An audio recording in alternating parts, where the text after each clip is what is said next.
Y el título, queridos hermanos, de esta exposición podemos llamarla Un pacto de gracia. ¿Por qué un pacto de gracia? Suena interesante, el pacto de Moisés. Bien, hermanos, para dar una introducción breve, para contextualizar el momento del pacto, podríamos hacernos la siguiente pregunta. ¿Qué es el pacto? ¿En qué consiste el pacto de Moisés? Queridos hermanos, en simples palabras, el pacto mosaico es la ley dada a Moisés para que pueda gobernar la vida y la conducta del pueblo de Israel en tierras de Canaán.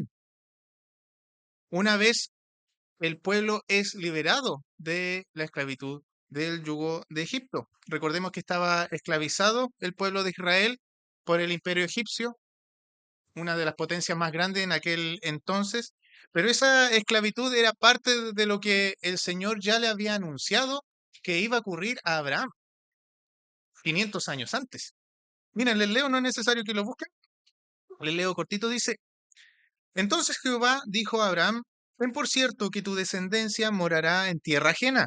¿Dónde? En la tierra de Egipto, como podemos ver en el contexto de Moisés. En tierra ajena, y será esclava allí, y será oprimida 400 años. Mas también a la nación a la cual servirán, juzgaré yo. Y después de esto saldrán con gran riqueza. Eso ya se lo había anunciado a Abraham 500 años antes que ocurriera esta situación. Ahora nos trasladamos en la historia a los tiempos de Moisés. Recordemos, Moisés nace eh, producto de una adopción, ¿se acuerdan? Que es arrojado por un río. Bueno, la historia ya la conocen. Nace bajo la tutela del faraón, aprende idiomas, ya está en otro tipo de contexto como se estaba criando el pueblo hebreo, bajo la esclavitud. Entonces, nace en otro tipo de condiciones Moisés. Pero ¿qué ocurre? Moisés conoce homicidio, o sea, eh, asesina a una persona, en este caso un guardia egipcio que estaba oprimiendo a un hebreo. ¿Y qué es lo que hace Moisés? ¿Se acuerdan la historia? Huye a tierra de Refidim. ¿Y qué es lo que ocurre ahí? Conoce a su esposa, perdón, a tierra de Refidim, a tierra de Madián. Y conoce a su esposa, conoce a su suegro Jetro, se instala ahí, hace una vida. Y es ahí cuando el Señor lo llama, una vez que él estaba pastoreando. Y podemos ver esta imagen porque lo llama en forma de zarza ardiente. ¿Se acuerdan? Éxodo 3:6, lo busco, se lo leo. Dice, y dijo, yo soy el Dios de tu padre, Dios de Abraham, Dios de Isaac, Dios de Jacob. Y entonces Moisés cubrió su rostro porque tuvo miedo de mirar a Dios. De una manera podemos ejemplificarlo acá en esta imagen. Y en ese momento, queridos hermanos, el Señor le encomienda la tarea a Moisés de ser un intermediario de Dios con el hombre para poder guiar al pueblo a la libertad, sacarlo de la esclavitud del yugo egipcio. ¿Qué ocurre? Bueno, sabemos el resto de la historia. Para resumir, Moisés se presenta ante el faraón, conoce a su familia, conoce a su hermano, le plantea los mandatos del Señor. ¿Y qué hace el faraón? Endurecía cada vez más su corazón, hasta que vinieron las plagas y así sucesivamente. Y en la última plaga, ¿cierto? La muerte de los primogénitos, el faraón dice, ya, váyanse, váyanse. Libera al pueblo al pueblo hebreo del yugo Egipto. Y aquí, en este contexto, hermanos, 3 meses después que ocurre la liberación, el Señor nuevamente habla con Moisés y le menciona que iba a realizar un pacto. Ahora sí, hermanos, abramos nuestras Biblias en Éxodo capítulo 19. Éxodo capítulo 19, versículo 1.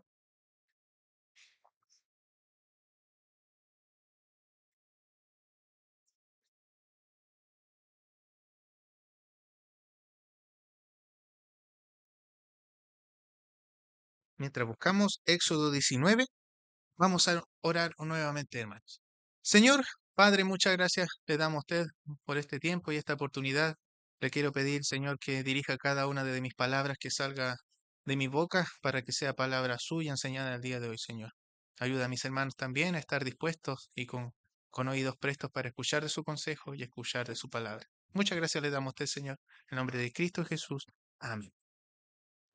Bien. Aquí nos encontramos ya con el anuncio del Señor que iba a realizar un pacto con Moisés. Éxodo 19, versículos del 1 al 6 dice: En el mes tercero de la salida de los hijos de Israel de la tierra de Egipto, el mismo día llegaron al desierto de Sinaí. Habían salido de Refidim y llegaron al desierto de Sinaí y acamparon en el desierto. Y acampó allí Israel delante del monte. Y Moisés subió a Dios y Jehová lo llamó desde el monte diciendo: Así dirás a la casa de Jacob y anunciarás a los hijos de Israel: Vosotros visteis lo que hice a los egipcios y cómo os tomé sobre las alas de águila y os he traído a mí. Ahora pues diréis a oído, o sea, si diereis oído a mi voz y guardareis mi pacto, vosotros seréis mi especial tesoro sobre todos los pueblos, porque mía es toda la tierra. Y vosotros me seréis un reino de sacerdotes y gente santa. Estas son las palabras que dirás a los hijos de Israel.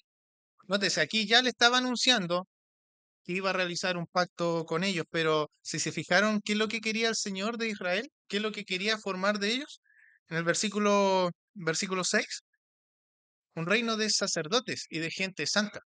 O sea, personas totalmente diferentes al resto de las demás naciones. Hermanos, ¿en qué consistía el pacto que iba a realizar el Señor con Moisés? Podemos dividirlo, queridos, en tres secciones legísticas o tres secciones de leyes. La primera, como podemos ver aquí, la ley moral.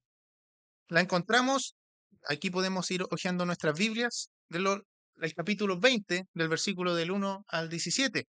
Esta ley moral, queridos hermanos, la conocemos también como los 10 mandamientos o el decálogo. Esto lo vamos a ver, queridos, como una unidad aparte y lo vamos a ir explicando después. ¿Qué es lo que regulaba la ley moral? La relación del hombre con Dios y también la relación del hombre con las demás personas. Luego, queridos, tenemos la ley social. ¿Mm?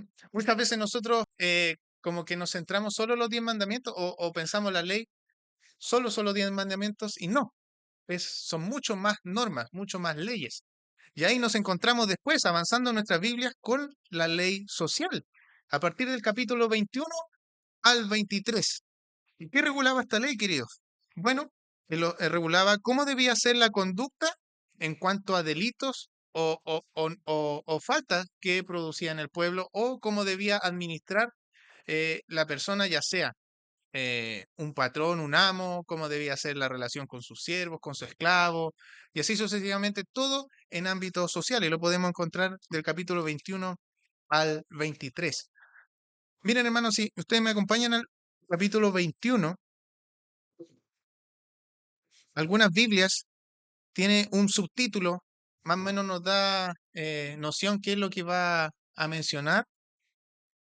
La mía dice leyes sobre los esclavos. No sé si ustedes tienen ese tipo de subtítulos, comenzando el capítulo 21.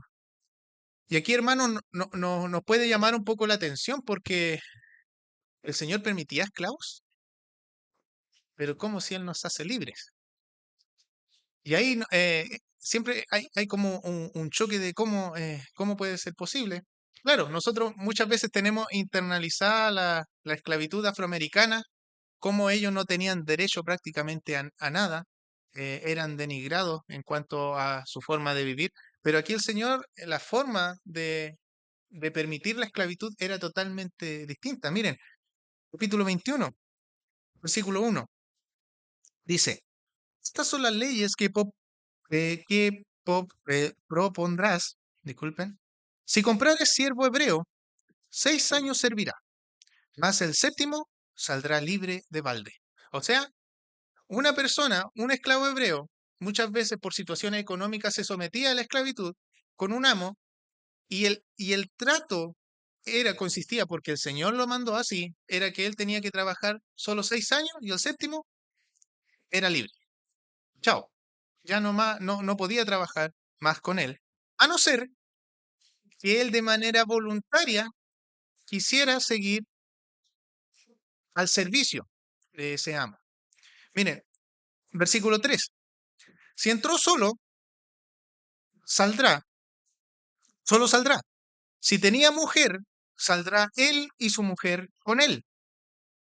Si su amo le hubiere dado mujer y ella le diere hijos o hijas, la mujer y sus hijos serán de su amo y él saldrá solo.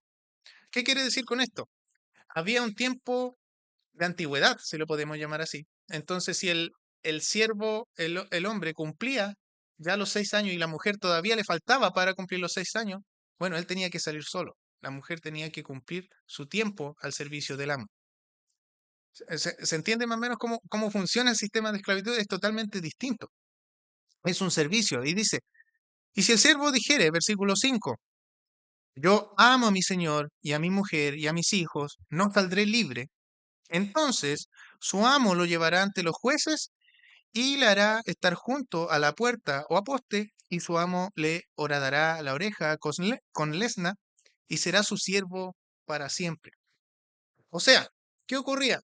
Si este amo no quería salir, no quería irse libre ante el buen servicio también del amo, él se sometía a una esclavitud permanente, de manera voluntaria. Entonces, ¿qué es lo que hacía el amo?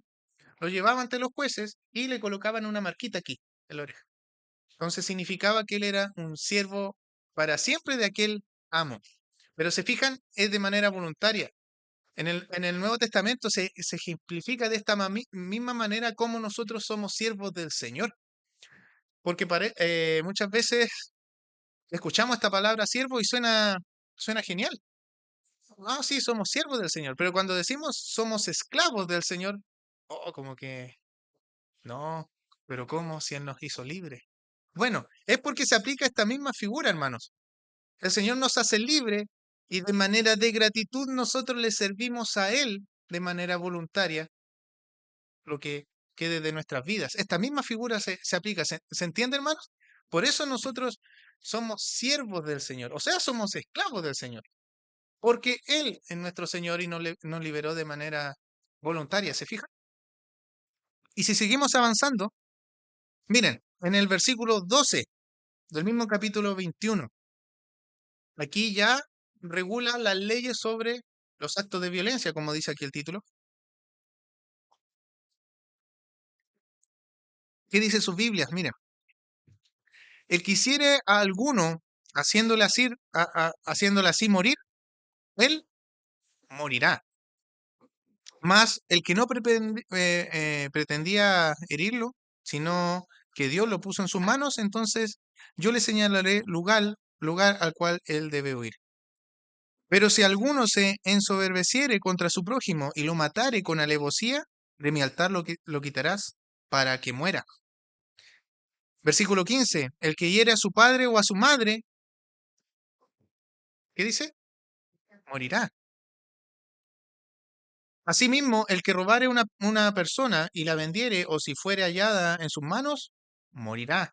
Igualmente, el que maldijere a su padre o a su madre, morirá. ¿Se fijan el nivel de pena en cuanto al delito o falta que se comete?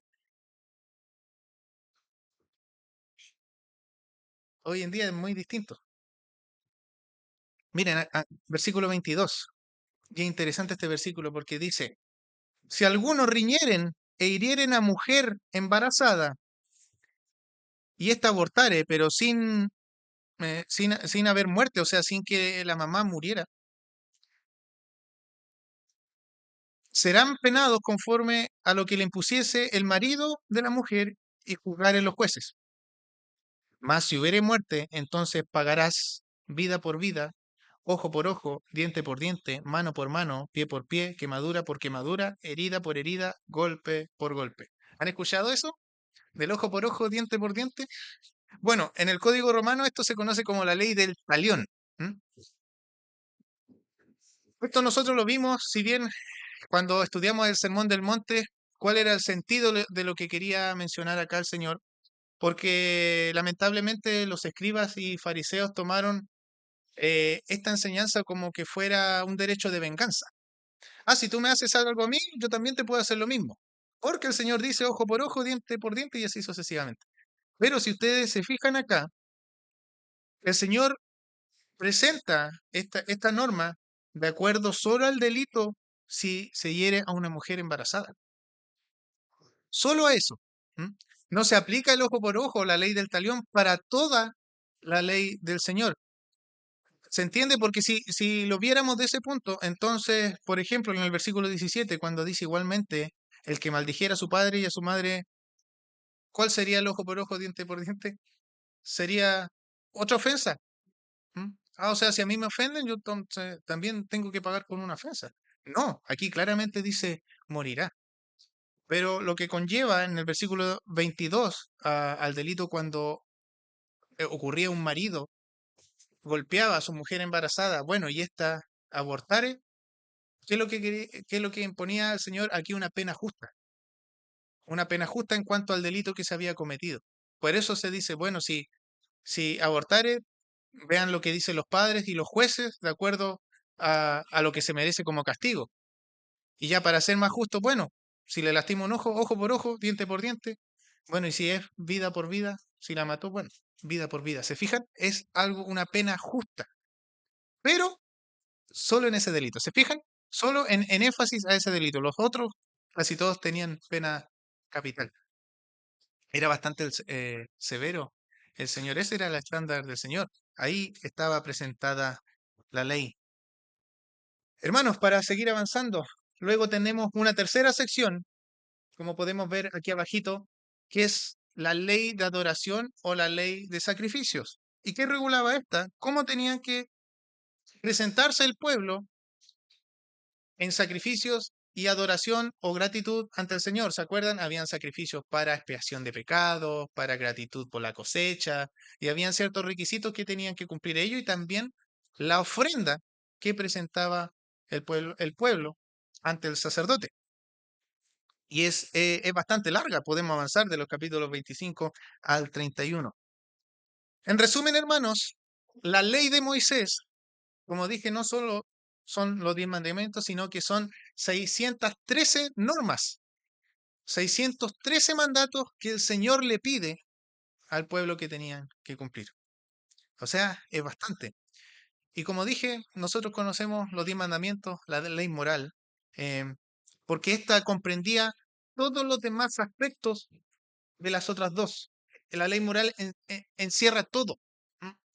Porque, como dije, también se conoce como el decálogo, ya que cubría la teología, una verdadera adoración al Señor, el nombre de Dios, el día de la adoración o el día de reposo, guardaba lo que es la vida, protegía lo que es el matrimonio, la propiedad privada, la verdad y la virtud. Todo lo que el Señor quería en un hijo suyo. Todo lo que el Señor quería al formar un reino de sacerdotes y de gente santa. ¿Mm? Y como dije, también los 10 mandamientos regulan, se pueden ver de manera vertical y horizontal, porque regulaba cómo tenía que ser la relación del hombre con Dios, pero también del hombre con las demás personas. Hermanos, ¿seguirán vigentes los 10 mandamientos? Vamos a ir a verlo. Pues, en un ratito más los vamos a explicar. Ahora, queridos, hago una pregunta. De acuerdo al conocimiento también que ustedes saben, ¿este pacto era condicional o incondicional? Nos podemos preguntar.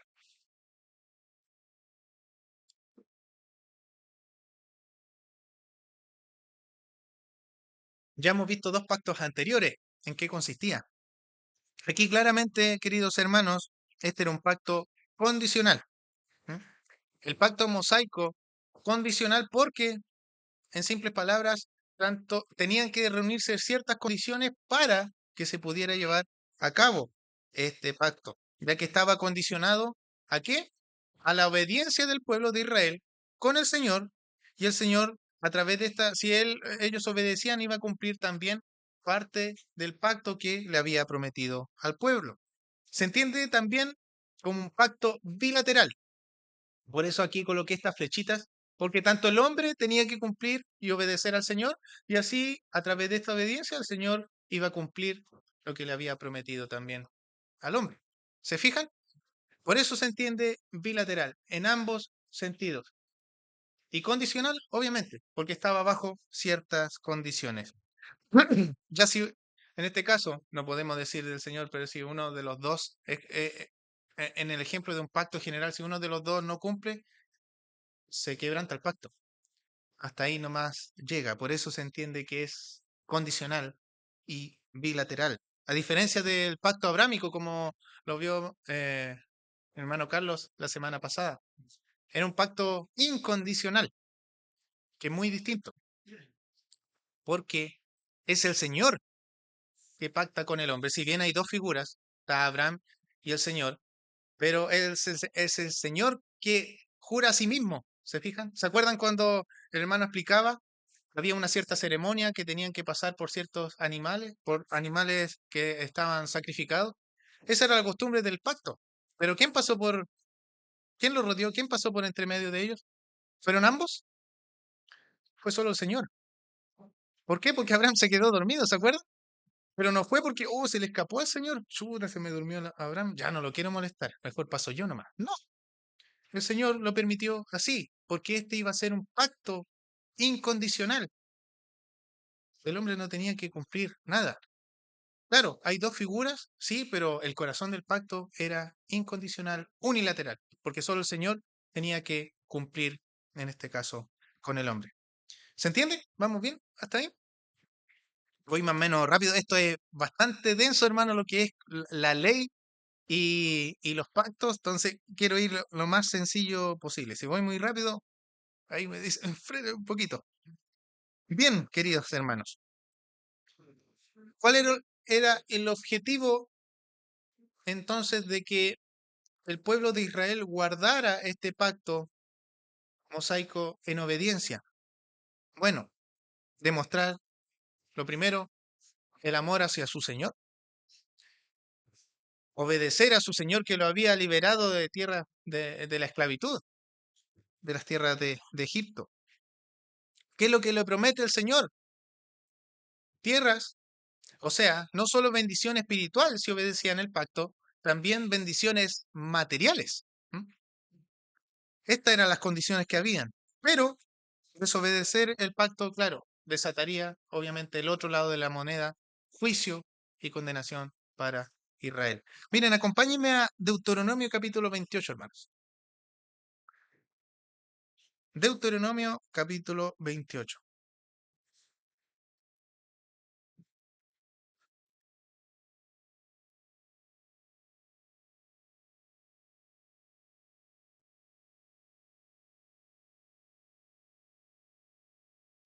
Deuteronomio 28.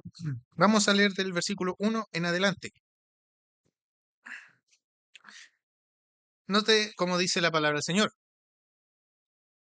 Acontecerá que si oyeres atentamente la voz de Jehová tu Dios para guardar y poner por obra todos sus mandamientos que yo te prescribo hoy, también Jehová tu Dios te exaltará sobre las naciones de la tierra.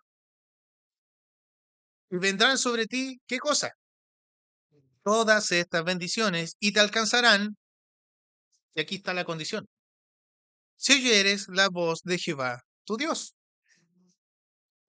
¿Cuáles son estas bendiciones? Bendito serás tú en la ciudad, bendito tú en el campo, bendito el fruto de tu vientre, el fruto de tu tierra, el fruto de tus bestias, la cría de tus vacas y los rebaños de tus ovejas. Benditas serán tu canastas y tu arteza de amasar. Bendito serás en tu entrada y bendito en tu salir. Y así sucesivamente podemos ver todas las bendiciones que el Señor le prometía al pueblo en este pacto mosaico, pero sí obedecía. ¿Se fija? Esa es la condicionante. Versículo 15 del mismo capítulo 28, hermanos. Pero acontecerá, nótese la condicionante nuevamente, si no oyeres la voz de Jehová tu Dios para procurar cumplir todos sus mandamientos y sus estatutos que yo te intimo hoy, que vendrán sobre ti todas estas maldiciones y te alcanzarán. ¿Cuáles son estas? Maldito serás tú en la ciudad, maldito en el campo, maldita tu canasta, tu arteza de amasar. Maldito el fruto de tu vientre, el fruto de tu tierra, la cría de tus vacas y los rebaños de tus ovejas. Maldito serás en tu entrar y maldito en tu salir. Y así sucesivamente una serie de consecuencias de juicio a causa de no obedecer el pacto. Hermanos, recordemos que estamos viendo la condicionalidad y la bilateralidad del pacto. ¿Se fijan? Claramente está aquí en los pasajes que estamos leyendo. Hay condiciones y hay bilateralidad en cuanto a cómo tenían que cumplir ambas partes. Versículo 47 del mismo capítulo 28, hermanos.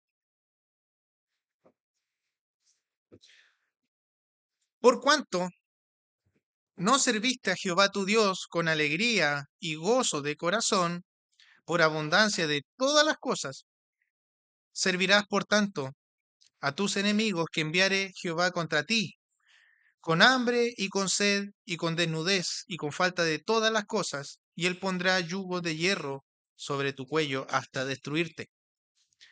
Jehová traerá contra ti una nación de lejos, del extremo de la tierra, que vuele como águila, nación cuya lengua no entiendes. ¿Ocurrió eso, hermanos? Ocurrió. ¿Se fijan aquí? ¿Qué pasó?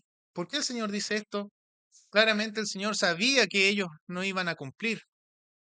Claramente el Señor sabía que iban a desobedecer el pacto. Entonces ya le está presentando la advertencia. Esto va a pasar. Versículo 50. Gente fiera de rostro que no tendrá respeto al anciano ni perdonará al niño. Comerá el fruto de tu bestia, el fruto de tu tierra, hasta que perezcas. No te dejará grano, ni mosto, ni aceite, ni cría de tus vacas, ni los rebaños de tus ovejas, hasta destruirte.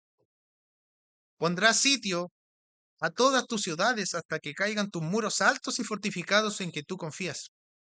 Y toda tu tierra sitiará, pues todas tus ciudades y toda la tierra que Jehová tu Dios te hubiere dado.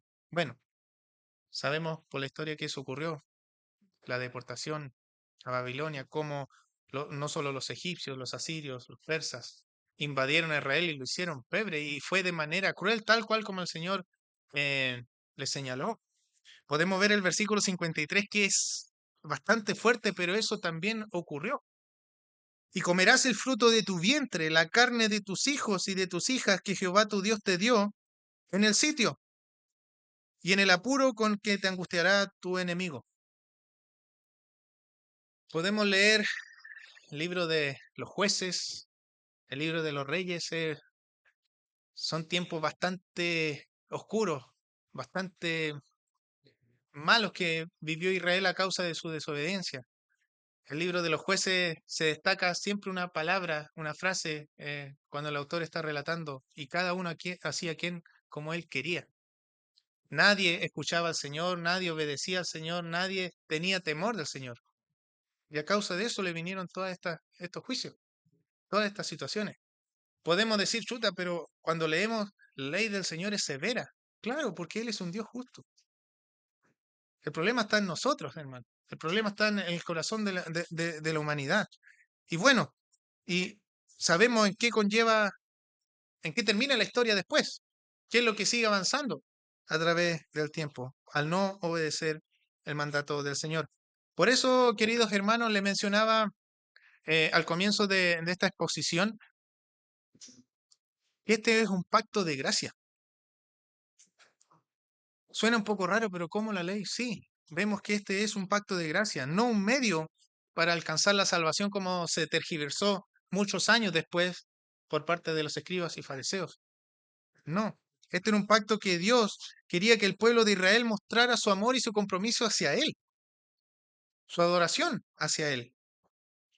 Aunque claramente ellos prometieron que iban a obedecer, porque podemos decir, pero ¿a dónde lo dice? La misma palabra del Señor lo señala en cómo ellos prometieron y juraron que iban a obedecer cada uno de sus mandatos.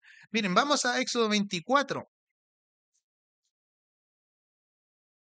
Éxodo capítulo 24. Recordemos, estamos viendo la condicionalidad y la bilateralidad de este pacto.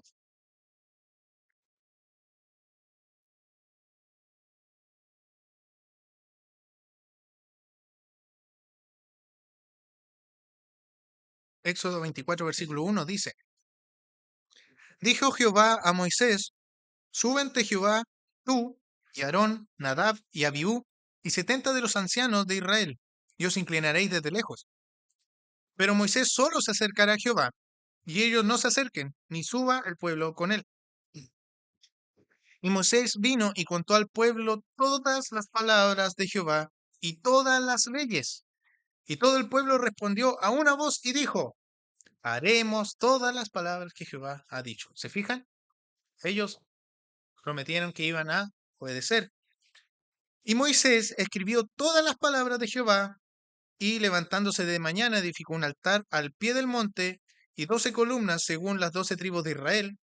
Y envió jóvenes de hijos de Israel, los cuales ofrecieron holocaustos y becerros como sacrificios de paz a Jehová. Y Moisés tomó la mitad de la sangre y la puso en tazones y esparció la otra mitad de la sangre sobre el altar. Aquí podemos ver cómo era la costumbre para hacer un pacto nuevamente. ¿Se fijan? Había un sacrificio, había un derramamiento de sangre para acordar el pacto. Para nosotros suena extraño, pero esa era la costumbre en aquel entonces. Lo que hacemos nosotros en nuestro contexto, vamos a la notaría y firmamos un contrato notarial, como para asegurar el trato. Ya si tenemos más confianza en la persona, basta con un apretón de mano y el cumplimiento de su palabra, pero esos son en algunos casos. Pero acá podemos ver todas estas condiciones que tenían que reunirse para sellar el pacto. Dice el versículo 7, y tomó el libro del pacto y lo leyó a oídos del pueblo, el cual dijo nuevamente el pueblo, haremos todas las cosas que Jehová ha dicho y obedeceremos. Entonces, ¿qué hace Moisés? Tomó la sangre y roció sobre el pueblo y dijo, he aquí la sangre del pacto que Jehová ha hecho con vosotros sobre todas estas cosas. Listo, se acordó el pacto, se selló el pacto. El pueblo tenía que obedecer y el Señor iba a cumplir con las promesas que Él le dio.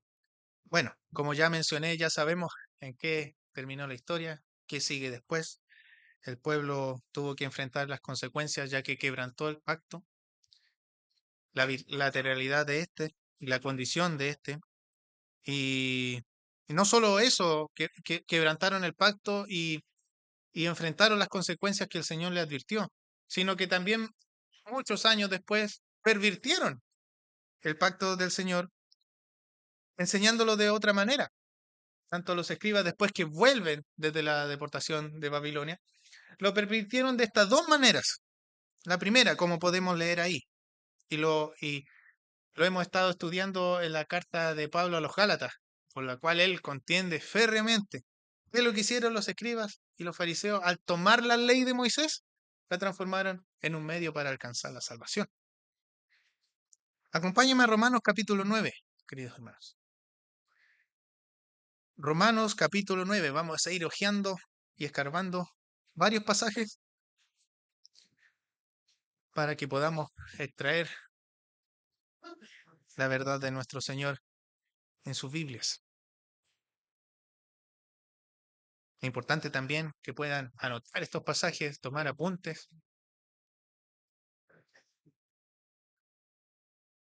porque muchas veces nos podemos encontrar, ¿y a dónde dice esto con otra persona? Bueno, aquí está, la misma palabra, el Señor lo dice.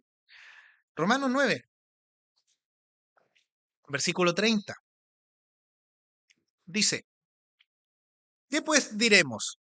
¿Que los gentiles que no iban tras la justicia han alcanzado la justicia?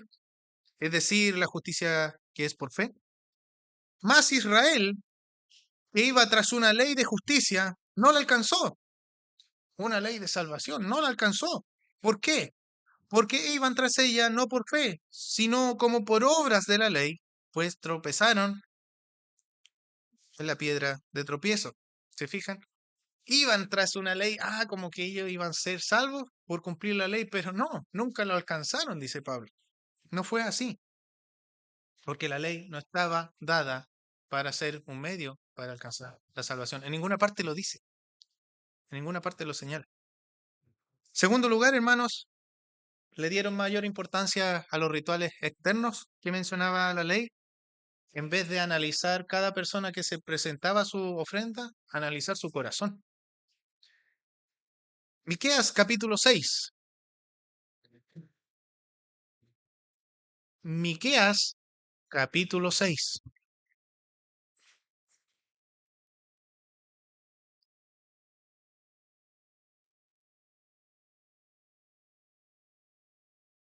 ¿Qué es lo que dice el profeta? Miqueas capítulo 6, versículos del 6 en adelante. Miren cómo dice el profeta: ¿Con qué me presentaré ante Jehová y adoraré al Dios Altísimo? ¿Me presentaré ante él con holocaustos, con becerros de un año? ¿Se agradará Jehová de millares de carneros o de 10,000 arroyos de aceite? ¿Daré mi primogénito por mi rebelión, el fruto de mis entrañas por el pecado de mi alma? Oh hombre, dice Miqueas, él te ha declarado lo que es bueno y lo que pide Jehová de ti, solamente hacer justicia, amar misericordia y humillarte ante tu Dios. Ese era el sentido de presentar un sacrificio ante el Señor. Muchas veces malentendemos que el sistema de sacrificio era como para eliminar los pecados temporalmente, pero no, eso era un símbolo. Todo iba apuntando, hermanos, a Cristo, a lo que iba a ser el sacrificio perfecto años después. No había sacrificio que nos pudiera salvar, por eso muchos se aferraron a esta idea: sacrifiquemos nomás. Si peco, no importa, presento sacrificio de expiación de pecado y listo, quedo limpio. ¿Mm? Es como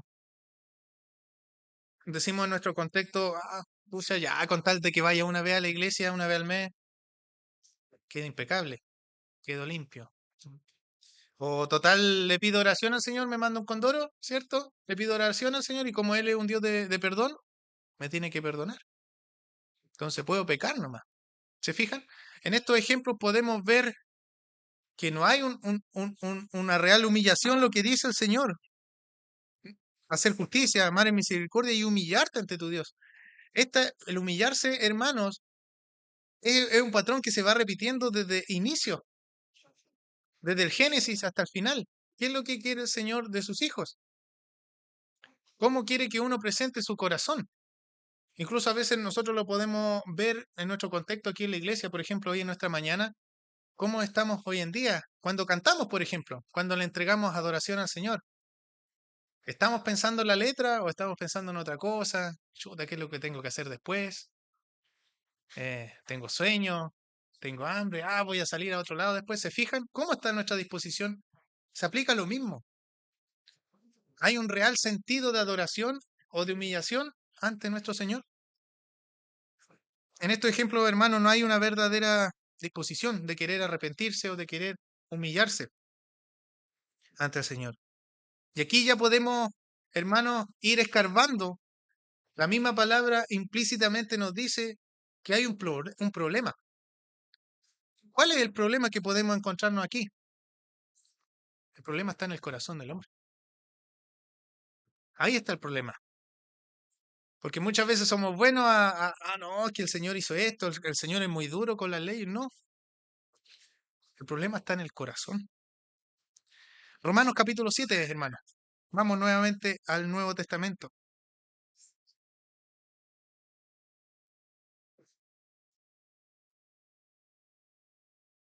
Porque podemos estar pensando: oh no, la ley era muy dura, muy severa, no, se pasó el Señor. Romanos 7, versículo 7 en adelante. Dice: ¿qué diremos pues? ¿La ley es pecado? ¿La ley me hizo pecar a mí? ¿La ley es mala? En ninguna manera. Pero yo no conocí el pecado, sino por la ley, porque tampoco conociera la codicia, si la ley no me dijera: no codiciarás. Mas el pecado, tomando ocasión por el mandamiento, produjo en mí toda codicia, porque sin la ley el pecado está muerto. Y yo sin la ley vivía en un tiempo, pero venido el mandamiento, el pecado revivió, y yo morí. Y ahí en el mismo mandamiento que era para mi vida, resultó para muerte. Porque el pecado, tomando ocasión por el mandamiento, me engañó y por él me mató. De manera, dice Pablo, la ley no es mala, no es como pensamos. De manera que la ley a la verdad es santa y el mandamiento es santo, justo y bueno.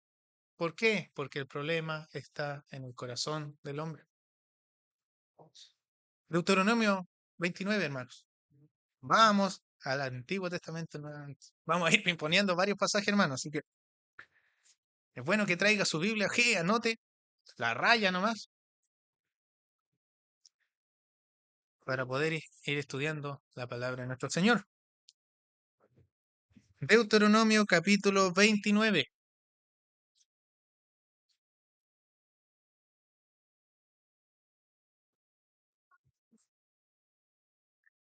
Versículo 2 en adelante dice, Moisés pues llamó a todo Israel y le dijo, vosotros habéis visto todo lo que Jehová ha hecho delante de vuestros ojos en la tierra de Egipto, a Faraón y a todos sus siervos y a toda su tierra, las grandes pruebas que vieron vuestros ojos, las grandes señales, las grandes maravillas, todo lo que hizo, hermanos, el Señor en los 40 años que estuvieron vagando, cómo el Señor los alimentó día tras día, les dio de beber día tras día agua, cómo los cuidó, incluso sus ropas duraron 40 años porque ellos no iban, no habían mercado donde iban por el desierto, cómo la sandalia duró 40 años. Eso eran todas muestras de cómo el Señor protegía y guardaba a Israel a pesar de la prueba que estaban pasando ellos. ¿Y qué le dice el versículo 4? Pero hasta hoy Jehová no os ha dado corazón para entender, ni ojos para ver, ni oídos para ver. ¿Se fijan, hermano? ¿Por qué ellos eran tan infieles? Porque el problema estaba en su corazón. El problema está en el corazón del hombre. ¿Qué es lo que ocurre con el hombre, hermano? No busca al Señor, no busca a Dios, no ve la necesidad de Dios. Inclusive nosotros mismos podemos recordar cómo éramos antes. ¿M? Seguramente cuando nos invitaron alguna vez a la iglesia decíamos, ¿para qué si yo estoy bien? Cuando esté mal me voy a acercar al Señor. Pero ahora, ¿de qué sentido tiene? O lo mismo podemos escuchar de una persona cuando le presentamos el Evangelio. No, pero si yo no soy mala, yo no tengo un corazón malo. Los de la cárcel necesitan al Señor. Ellos sí, pero yo no, yo estoy bien. ¿Le ha pasado? Así es el corazón, sin Cristo. Así es el corazón. Por eso nosotros de una manera confiamos sin el Señor, de que nos podemos salvar solos. El hombre siempre se cree autómata. No, yo me puedo salvar solito, no necesito del Señor. Y por eso, hermanos, vemos que abrazaron con tanta fuerza esta primera opción de que la ley, al ser tergiversada como un medio para alcanzar la salvación, tienen razón. Y por eso tomó tanta fuerza el hecho de seguir la ley al pie de la letra de los mandamientos para alcanzar la salvación. Pero la ley no era eso. Romanos capítulo 3, queridos. Romanos capítulo 3, versículo 19.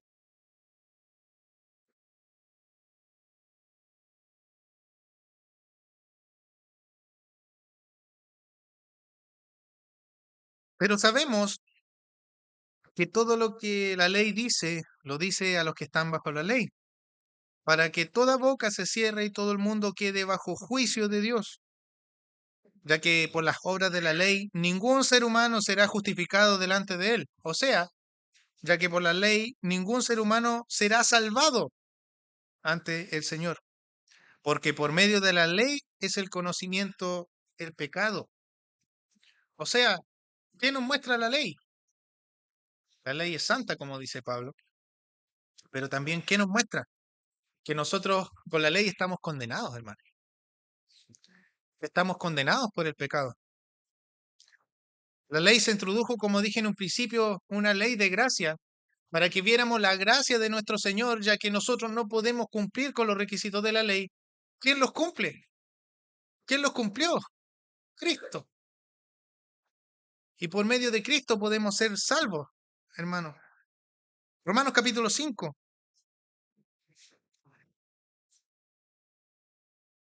Romanos capítulo 5.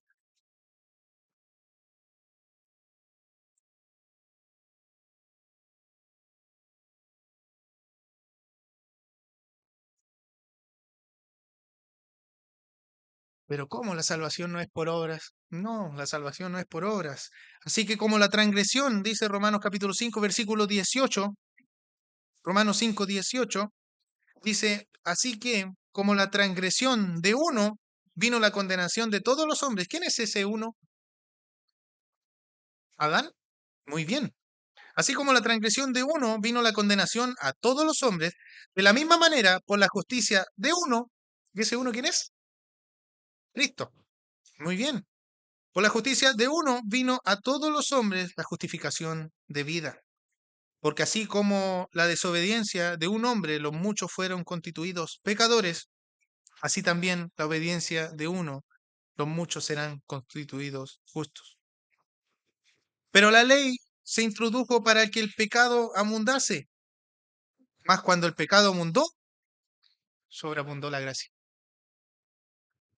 Para que así como el pecado reinó para muerte, así también la gracia reine por la justicia para vida eterna mediante la ley, mediante Jesucristo, Señor nuestro.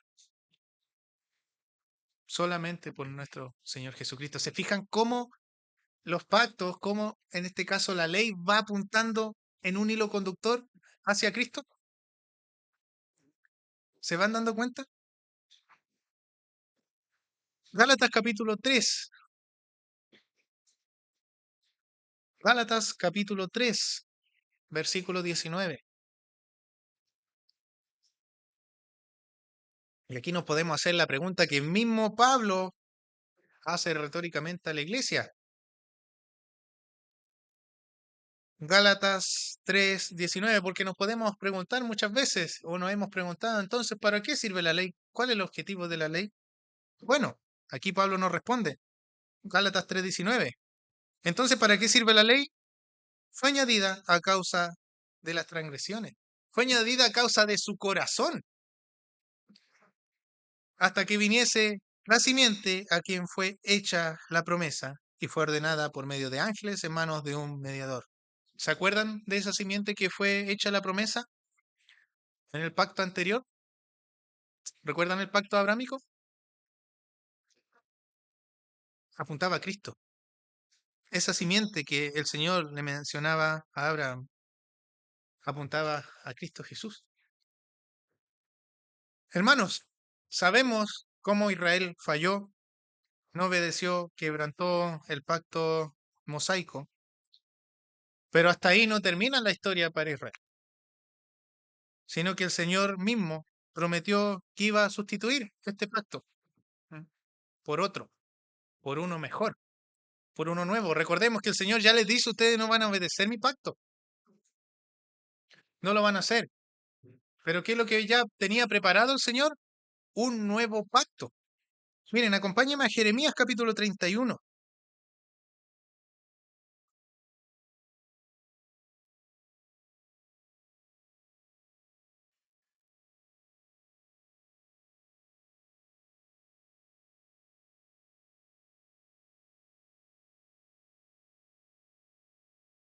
Jeremías capítulo 31, versículo 31.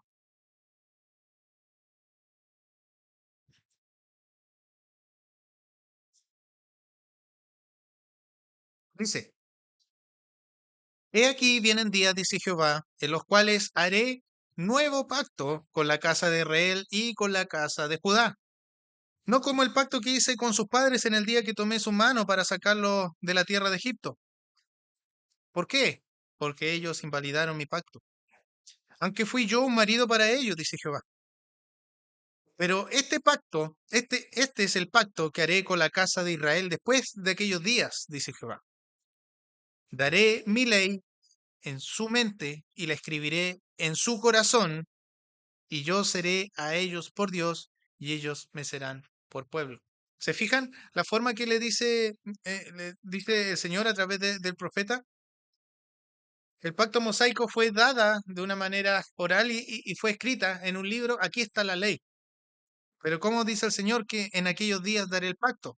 Daré mi ley en su mente y la escribiré en su corazón, y yo seré a ellos por Dios y ellos serán por pueblo. ¿Se fijan? El Señor no ha desechado a Israel. No ha desechado a Israel por el hecho de que, claro, ellos incumplieron el pacto mosaico. Pero ¿por qué no lo ha desechado? Porque había un pacto anterior, ¿se acuerdan? Que es incondicional. A pesar de la desobediencia de Israel, no los cortó, porque si no, el Señor sería mentiroso. Y Él cumple sus promesas. Amén. Él cumple sus promesas. Hay un pacto que es anterior, que es incondicional. Y ese pacto incondicional termina con este nuevo pacto que es Cristo, hermano. ¿Se fijan?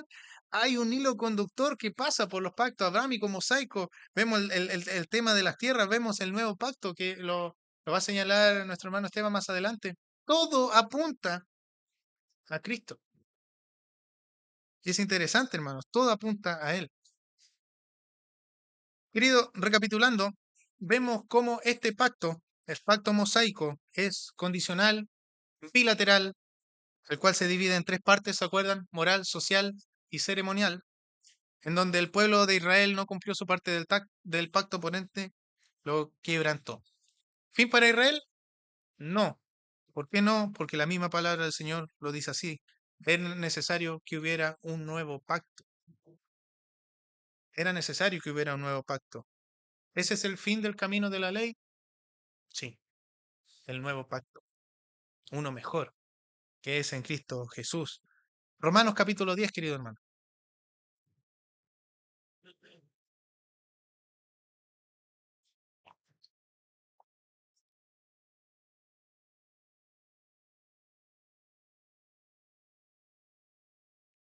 Romanos capítulo 10.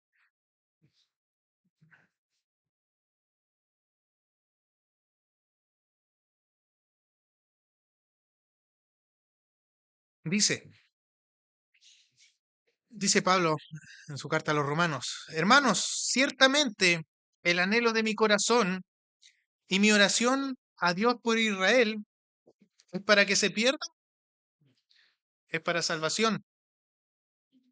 Porque yo les doy testimonio de que tienen celo de Dios, pero no conforme a ciencia, porque ignorando la justicia de Dios y procurando establecer la suya propia, no se han sujetado a la justicia de Dios. ¿Por qué? Porque el fin de la ley a la que ellos tanto seguían, el fin de la ley es Cristo, para justicia, o sea, para salvación de todo aquel que en él cree. Ese es el objetivo, hermanos, de la ley, llevarnos a Cristo.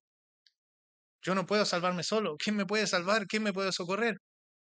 Cristo el Señor. ¿Se entiende? Hermanos, si el Señor hubiese desechado a Israel por incumplir el pacto de partida, sus apóstoles no serían israelitas. ¿Por qué los escogió siendo hebreos, siendo israelitas? Porque tenía un propósito para Israel, no lo había desechado, no lo ha cortado. Lucas capítulo 22, queridos hermanos.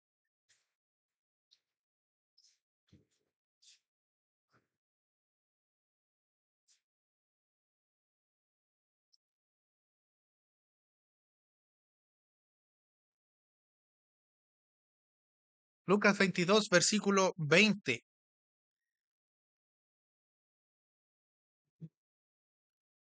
De igual manera, después que hubo cenado, tomó la copa diciendo, esta copa es el nuevo pacto en mi sangre, que por vosotros se derrama. Aquí vemos lo que es la cena del Señor, donde el Señor instaura la cena, pero también el nuevo pacto. ¿Mm? Ya el antiguo quedó obsoleto, no es necesario. Esta copa es el nuevo pacto en mi sangre. ¿Se fijan? Es necesario que haya un sacrificio. En este caso fue el sacrificio del Hijo de Dios, sacrificio perfecto, que ese sí limpia el pecado de todo aquel que en él cree. Ahora, hermanos, nosotros como cristianos, como iglesia, ¿estamos bajo la ley? ¿Estamos sujetos bajo la ley hoy en día? O si nos imaginamos, por ejemplo, en el contexto del Nuevo Testamento, como iglesia. ¿Mm? No, la respuesta es no. ¿Por qué? Porque de acuerdo a lo que la misma Biblia dice, este pacto mosaico fue solo dado a Israel, no a la iglesia, a Israel. Éxodo capítulo 34, queridos. Y aquí vamos a ir preparándonos también a Romanos y Gálatas, para que tengamos ahí nuestros deditos marcaditos. Éxodo capítulo 34, Después vamos a buscar Romanos 6 y después Gálatas 5. Éxodo 34, versículo 27. ¿Qué es lo que dice la palabra de nuestro Señor? Y Jehová dijo a Moisés, escribe tú estas palabras, porque conforme a estas palabras he hecho pacto contigo y con la iglesia. ¿Dice eso? No, con Israel. ¿Se fijan? El pacto fue entre el Señor e Israel, este pacto condicional bilateral. Nosotros no somos Israel, tenemos que recordar eso. Romanos capítulo 6, vamos al nuevo pacto.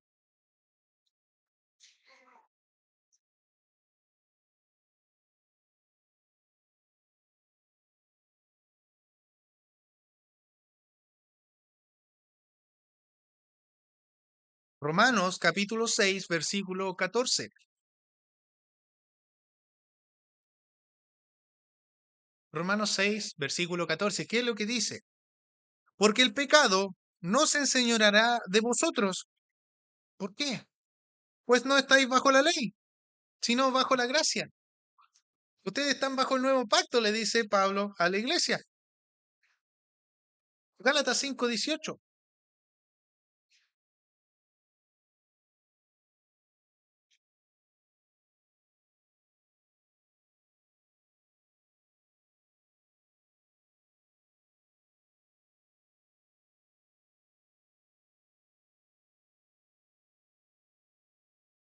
Gálatas 5, 18 dice, pero si sois guiados por el Espíritu, no estás bajo la ley. ¿Qué es lo que creían los hermanos en Gálatas? Que, no, que la ley salva. No, pues, le dice Pablo, si ustedes no están bajo la ley, y como podemos ver a través de la misma escritura, la misma palabra del Señor, la ley fue dada solo al pueblo de Israel, solo al pueblo hebreo. La iglesia está bajo un nuevo pacto, un pacto mejor. Ustedes no están bajo la ley. Ahora, hermano, nos podemos hacer entonces una interesante pregunta. Si es que nosotros como iglesia no estamos bajo la ley, y de hecho Pablo la hace en el capítulo 6, versículo 15, se la leo. Dice Pablo, ¿qué pues? ¿Pecaremos entonces porque no estamos bajo la ley, sino bajo la gracia? Pablo le está hablando a la iglesia. Ahora, si no estamos nosotros sujetos bajo la ley, a estas normas de la ley, entonces decimos, nos lavamos las manos, tengo licencia para pecar, porque podemos, como vemos, la ley regula todo lo que es la vida conductual. ¿Pecaremos entonces porque no estamos bajo la ley, sino bajo la gracia? Y Pablo responde enseguida, en ninguna manera. No tenemos licencia para pecar por el hecho de que la iglesia no está bajo la ley. Hermano, la ley social sí quedó obsoleta. ¿Recuerdan? Se divide en tres partes la ley. Ley moral, ley social y la ley ceremonial. La ley social queda obsoleta. ¿Por qué? Porque Israel pecó, quebrantó como sociedad, se fue al suelo, fue invadida, fue extraditada, no cumplieron el pacto. Quedó obsoleto, fueron esclavizados. La ley ceremonial también. Ellos no se presentaban con un corazón arrepentido a realizar los sacrificios. Todo apuntaba al único sacrificio perfecto, que es Cristo. Y cuando Cristo muere en la cruz, hermanos, todos los sacrificios de la ley quedan obsoletos. No es necesario hacer más sacrificios. Nada.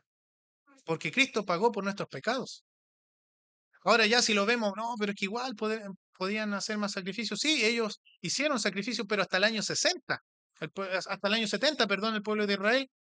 Hasta ahí porque Roma destruye el templo de Jerusalén y no pudieron cumplir con la ley, a pesar de que Cristo el Señor había venido. Porque muchos no creyeron en él. ¿Mm? Pero aún así queda obsoleta la ley sacrificial, o sea, sí, la ley sacrificial y la ley social eran insuficientes. Pero la ley moral, hermano, no quedó obsoleta. No quedó obsoleta, hermanos. Nada, recordemos con el tema de la ley, nada podía limpiar nuestros pecados que no fuera la sangre de Cristo. ¿Por qué? Porque el problema está en el corazón. El problema está en el corazón del hombre. Sin el Señor no nos presentamos con un corazón dispuesto a querer humillarnos, a querer adorarlo. Ahora, hermanos, esto no quiere decir que la ley de Moisés, como está obsoleta, la ignoremos. Es como, no, esto ya no corre. Como que no leamos o sacamos la hoja de nuestra Biblia. No, no es así. Al contrario, es palabra del Señor. Es inspirada por Él. Además, Jesús, hermanos, y los apóstoles enseñaban también aspectos de la ley. Por eso hacía referencia a un comienzo a los 10 mandamientos o al decálogo. La ley moral no está obsoleta. Porque vuelvo a decir, Jesús y sus apóstoles tomaban, extraían mandamientos del mismo decálogo, de los 10 mandamientos para enseñar. ¿Mm? Miren, acompáñenme. No, no, disculpen. Por eso Pablo dice, pecamos entonces porque no está bajo la ley, no estamos bajo la ley, no, en ninguna manera, no la podemos ignorar. Si bien, como dije, nosotros no estamos sujetos como iglesia al yugo de la ley, a los mandamientos de la ley, pero eso no quiere decir, entonces hago lo que yo quiero. No, nosotros estamos ahora bajo un contexto de un nuevo pacto, hermanos, una ley que es mejor. Muchas veces nosotros entendemos y asociamos el hecho, que yo fui esclavo del pecado y el Señor me liberó. Listo, arranco. No, ¿se acuerdan lo que veíamos cómo era el servicio de un esclavo ante su amo? El Señor nos libera, hermanos, nos saca de la esclavitud del pecado, de ese yugo que nosotros no podíamos salir. ¿Pero para qué? Para después servirle a Él, para ser esclavos del Señor. El mismo ejemplo como nosotros veíamos al principio. Por eso ahora nosotros no estamos bajo la ley, pero sí estamos bajo la ley de Cristo, bajo la ley de un nuevo pacto. Nosotros no podemos hacer lo que nosotros queramos, como a lo mejor pensamos. Claro, estamos libres de servir a la ley de Moisés, no la podemos, no lo hacemos, pero nosotros estamos siendo guiados por la ley del Espíritu de Dios, a la cual a esa debemos servir. Una ley mejor, la ley de Cristo. Y esto claramente es evidente en cómo la misma Escritura nos muestra. ¿Se acuerdan los castigos? Las penas que tenían la ley de Moisés. Por ejemplo, el delito de adulterio, el delito de incesto. ¿Cuál era? Muerte. Bajo la ley de Moisés. Era muerte. Pero miren, vamos a 1 Corintios capítulo 5. Este es un pasaje conocido. ¿Qué es lo que le dice Pablo a la iglesia cuando se sorprende y no podía creer por qué en la iglesia había una pareja que estaba cometiendo incesto y la iglesia no hacía nada? ¿Se acuerdan?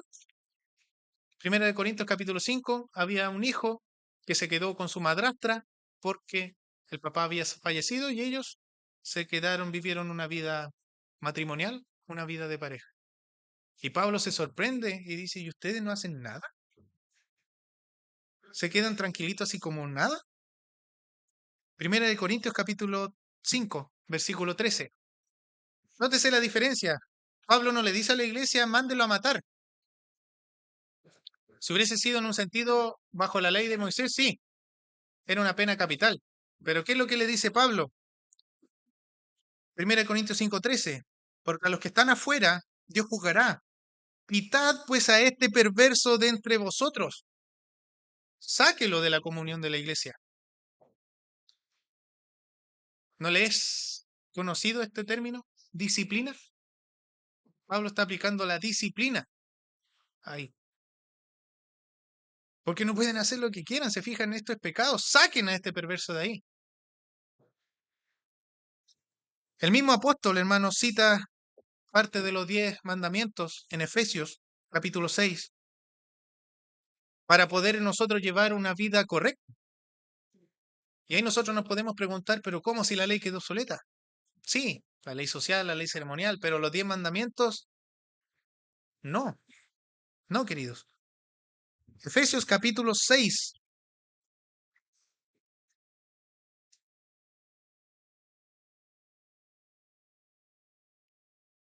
versículo 1 al 3. Lo vimos con el pastor cuando estaba dando la serie de crianza a nuestros hijos. Dice, hijos, obedecer a nuestro Señor, a vuestros padres, porque esto es justo. Y aquí nótese, honra a tu padre y a tu madre, que es el primer mandamiento con promesa, para que te vaya bien y seas de larga vida sobre la tierra. ¿Se fijan por qué citó la ley? Porque la ley moral no está obsoleta, hermano. Hermanos, el decálogo, como mencioné, los 10 mandamientos no están obsoletos a pesar de que sí se le dio a Israel, porque la misma palabra lo dice así, pero en especial estos 10 mandamientos, hermano, es lo que el Señor espera que todos sus hijos lo lleven a cabo. Por eso se vuelve a repetir en el nuevo pacto. Se vuelve a enseñar cómo nosotros debemos tener una relación de Dios, o sea, de nosotros con el Señor y de nosotros con las demás personas. No, pero podemos pensar igual. No, pero es que no creo eso, hermano.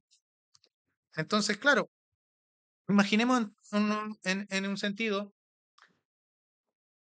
se me, si no, Toñito, si me puede, Tomicito, un clic, parece que quedó pegado.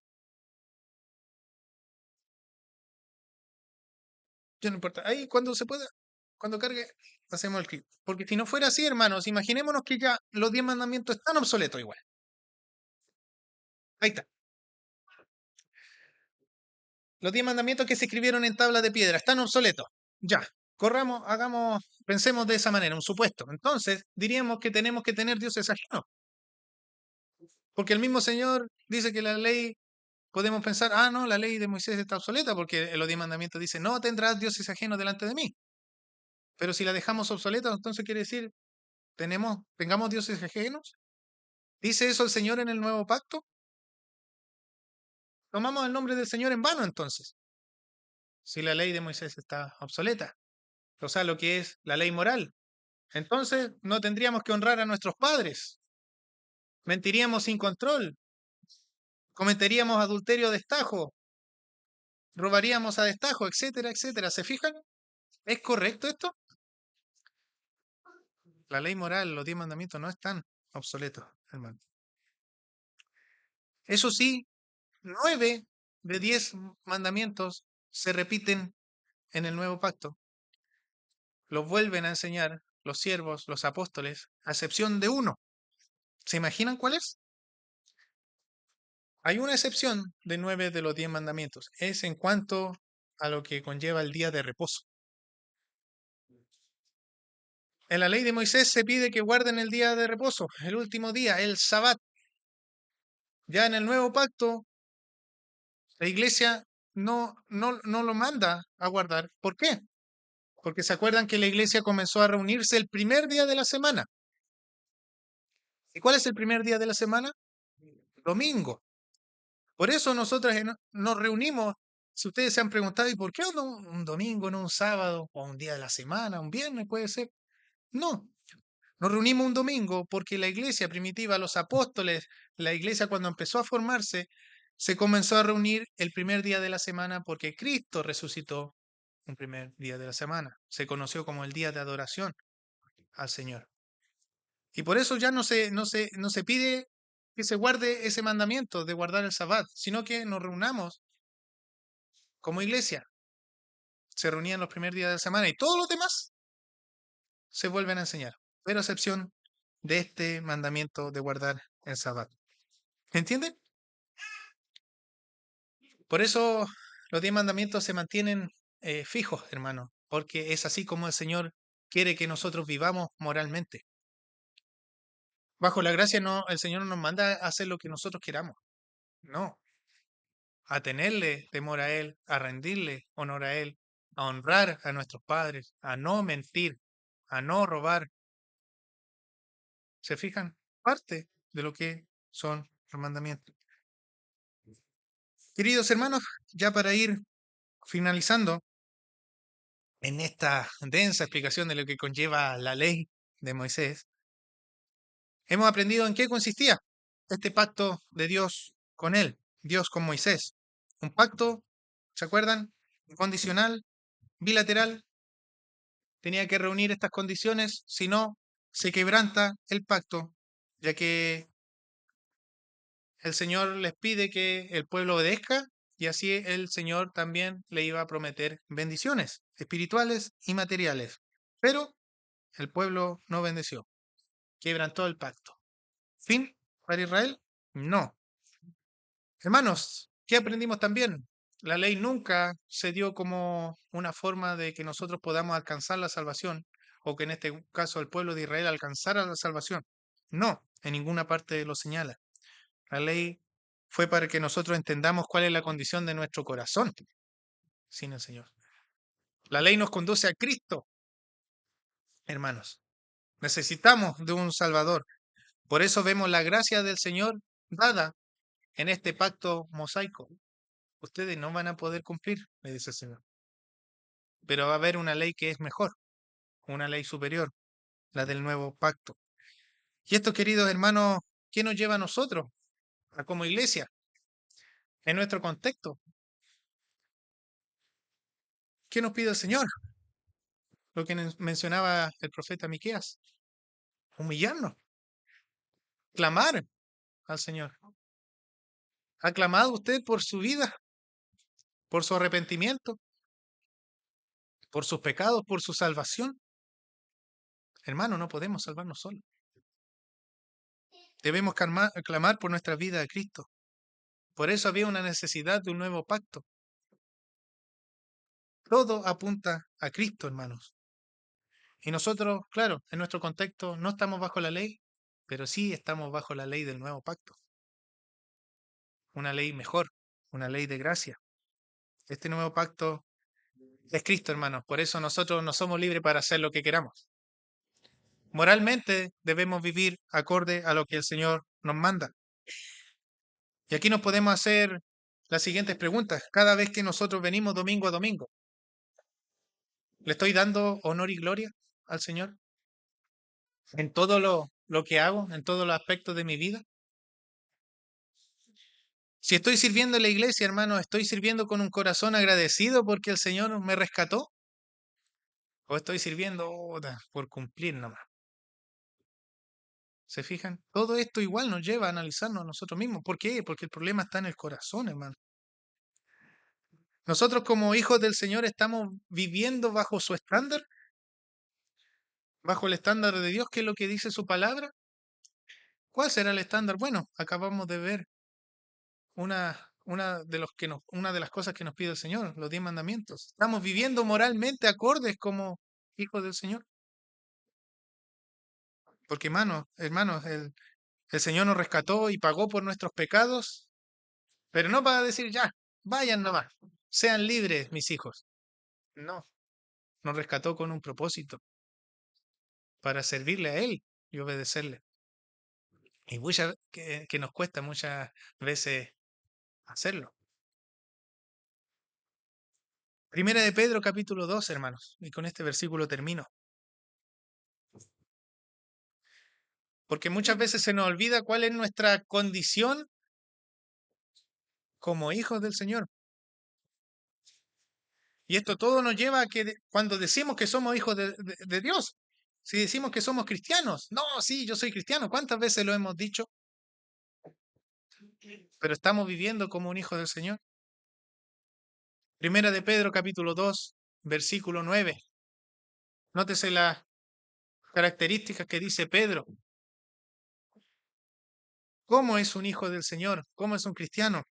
Mas vosotros sois linaje escogido, real sacerdocio, nación santa, pueblo adquirido por Dios para que anunciéis las virtudes de aquel que os llamó de las tinieblas a su luz admirable. ¿Estamos viviendo de esa manera, hermanos?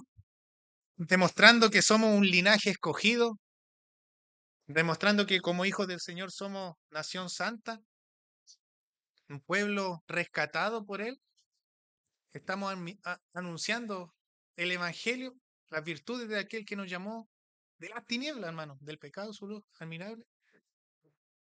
Queridos, que el Señor nos ayude a vivir como dice su palabra.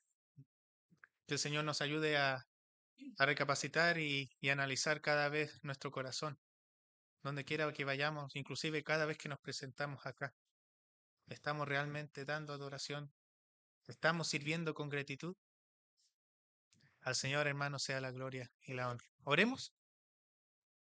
Señor, Padre, muchas gracias le damos a usted por este tiempo de aprender de su palabra. Perdónenos, Señor, por muchas veces no comportarnos como debemos, como dice también su palabra. Gracias, Padre, por poder repasar lo que conlleva la ley. Esto también nos deja un registro a nosotros de que somos incapaces de obedecer sus mandamientos, Señor, fielmente. Por eso necesitamos de usted, día tras día, Señor. Perdónenos cada vez que nosotros decimos ser hijos suyos y ignoramos también el pacto que hizo con su iglesia, su nuevo pacto, Señor. Gracias, Padre, por el tremendo sacrificio, que no hay nada más. No necesitamos hacer nada nosotros, solamente creer en usted, humillarnos ante usted y clamar por nuestras vidas, Señor. Pero para eso necesitamos un corazón nuevo. Ayude a alguno de los presentes acá que si no tiene un corazón nuevo, un corazón humillado, por favor, toque su corazón. Y a los que ya estamos en su camino, Señor, ayúdenos a no apartarnos, a no olvidar de obedecernos, Señor. De obedecerle a usted porque como dice su palabra, somos siervos suyos. Perdónenos cada vez que nosotros no nos comportamos como siervos suyos. En el nombre de Cristo Jesús le pedimos ayuda y gracias, Padre, por su consejo. Amén.